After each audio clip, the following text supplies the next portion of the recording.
This is phase 1, day 5 of my vert program. Today I started off with some basketball movements before getting into the low rim dunk practice. Missed the shot there, got it back, and made it.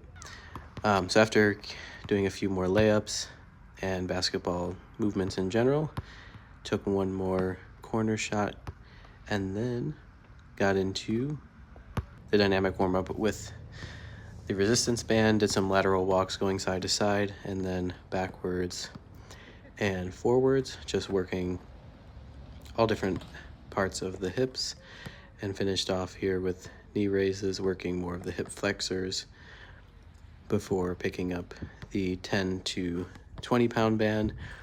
And for this one, added more movements to warm up arm swing and muscles that you would utilize with arm swing, warming up the shoulders, going into a front raise, pulling the band apart, working more of the back of the shoulders and upper back muscles, and then got into more of the body weight dynamic warm-up, doing inchworms with a push-up, and then got into some hip rotations, keeping the torso upright. Also did these going forwards and backwards, and then after that got into some lateral shuffles. And with the dynamic warm-up, I like to focus a lot on the muscle groups that I'll be using in whatever training I'm doing that day. Today it's jumping, so gonna be warming up pretty much everything.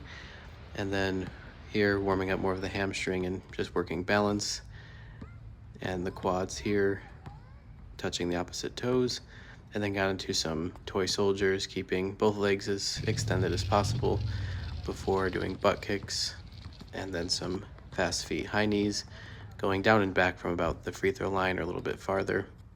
And then added a rotation, getting a little bit more plyometric, finishing with skips, and then some double tap skips going a little bit faster, and then finished with some lunges, some low walking lunges going forwards and backwards. These ones are pretty challenging for the core and quads. Getting a sip of water, don't forget to hydrate. Finished with some backboard touches here, or started with some backboard touches and rim touch before doing some off dribble attempts. I didn't feel as loose today going into the off dribble attempts, so then decided to do some lob attempts instead, and felt pretty good jumping today, even though this was the first time I've done a session like this in a while. So going to progressively do these a little bit more. Thought that attempt would have went in, but yep, finished with a few makes, and then finished with a two-hand attempt.